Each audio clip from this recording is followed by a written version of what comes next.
Good morning. Thank you all for being here today. I'm not going to take up a whole bunch of your time, but I do want to talk to you about one of the things that we currently have and are seeing as a little bit of an issue at Moody High School, and that is our English ACT scores. So I have put together a small action plan to go along with our current plan to help improve ACT scores, specifically in English. So ACT, when we're talking about scores, they use a lot of buzzwords like benchmarks and SGP, which is student growth percentiles. Benchmarks for English, according to the ACT, is 18. Our current 10th graders' scores from this past fall are averaging around a 15.3. So we're right around a 3-point difference. So today we're going to look at how to improve some of those scores. So much like Dr. Martin Luther King, I have a dream, and my dream is that the percentage of juniors in the class of 2025 at Moody High School will reach benchmark status on the ACT given in March of 2024 with significant increases from their pre-ACT scores, like I said, averaging at like 15.3, okay, and trying to get those up to that 18 mark. So you might be asking yourself, what does all this mean, okay? So I wanted to take just a minute and kind of break down some key terms that as educators we need to know to help us understand the ACT data a little bit more. We're also going to look at some obstacles that we may face, which one of the biggest ones after talking with a lot of the juniors that just took the ACT and went through some of the mock testing protocols that we did, they're still facing a lot of testing anxiety and stress about the test, and I'm going to talk about in just a minute how some of that stress we can actually use for the good. And then obviously, you know, having those resources that we need to improve our scores is something that is going to be, you know, a big obstacle that we have to face as well. The last thing you might be asking yourself is what can I do as an educator to incorporate some ACT prep into my lessons? Spiral learning is something that Dr. Walters had talked about back in January, and it's something that's extremely important to help reiterate prior concepts and units into new ones and let students see how those things can compound on each other. And then ACT style questions. You know, that's something that's really important, especially the timeline. So just kind of going back to the keywords and the buzzwords that you hear as educators, you know, one of the first things it starts with was in 2015, you know, Every Student Succeeds Act took place of the No Child Left Behind Act. With ESSA comes what's known as SGP, or Student Growth Percentiles. This is the way that they measure schools to see how they are growing, and then we get our grades based upon that. Pre-ACT and ACT, which is the American College Test, they establish those benchmarks. So that first chart that you saw where about a 3-point difference, that is on a national average. So they're establishing those benchmarks on a national average. It tells us where we fit into that national average. CCRS, which is College and Career Readiness Standards. These are also things that when they're looking at schools, they look and they see where your school is fitting with other cohorts in your area reaching those benchmarks. So that just kind of gives you an idea on that. And then washback. Washback is something that, based upon our scores, it's like we get our state funding. Washback is something that our state funding can, you know, that can affect. Another thing it can affect is perceptions. So your community and how it perceives your school and your school's performance is an example of washback from ACT and using these SGP percentiles for grading purposes.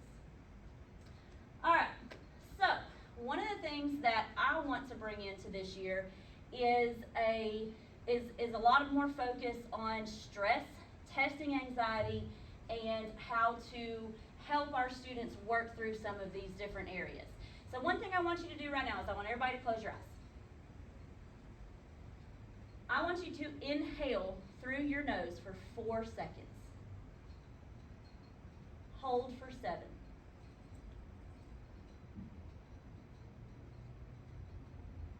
Release for 8.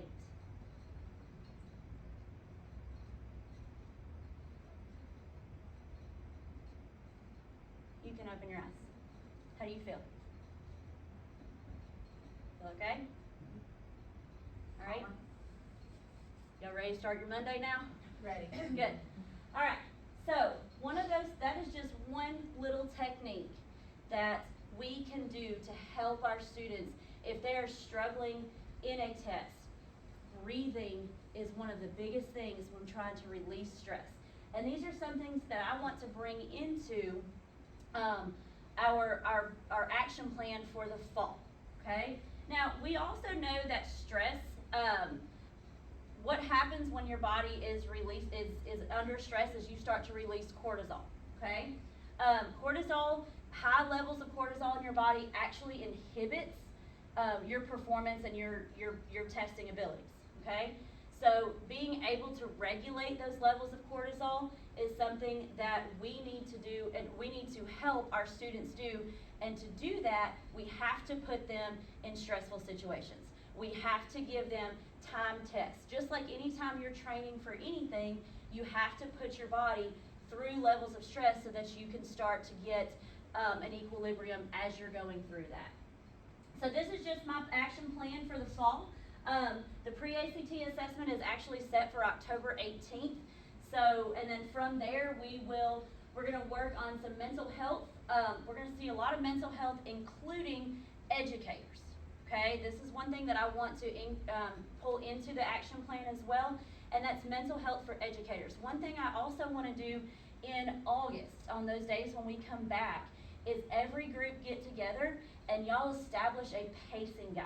Okay? Because a lot of times teachers in March and April, we get to that end point and we go, did I do enough? And we start to have testing anxiety ourselves. Did I prepare my students? Did I do enough? I personally feel like if we establish some pacing guides as a teaching unit, and then we can alleviate some of that anxiety once we get to them. Okay, once we get to that test. So that is one thing that I would like to see happen in August. And then from there, I'd also like to start pulling in some mental health classes for teachers to avoid burnout. Okay, we all get into that November, December where we're just exhausted. Okay, so one of the things that I would like to do is put you in and bring in some resources for you as well. We'll talk about some physical needs during a crisis, and these are all things that we're going to try and work in right along with the mock testing. The mock testing, just from interviews with students, they said that they really liked it. We did see some growth within our mock testing, especially in that initial pre-ACT, and then the first mock test, we saw a 2-point jump. Then from the first mock test to the second mock test, it was about a 0.5 to a 0.8 jump, but we're still seeing growth using the mock testing. So I believe that in addition to the continued mock testing and the test stress workshops and testing and anxiety workshops for both educators and students, that we are going to reach that goal of reaching those benchmarks at a much higher percentage in our junior class. So if you have any questions, I have put together a complete plan that goes over all of the research where I have found a lot of where testing anxiety is such a huge hindrance to students. But if you would like to, I can send you this PowerPoint. You can click on my plan and read it and review it. If you have any questions after that, please just ask me, and I'm open to talk. So, do y'all have any questions for me? I would just love for you to send me that PowerPoint. Absolutely. Thank you. Absolutely. Well, thank y'all so much for your time this morning. I really appreciate it. Y'all have a great Monday. Thank you. Thank you.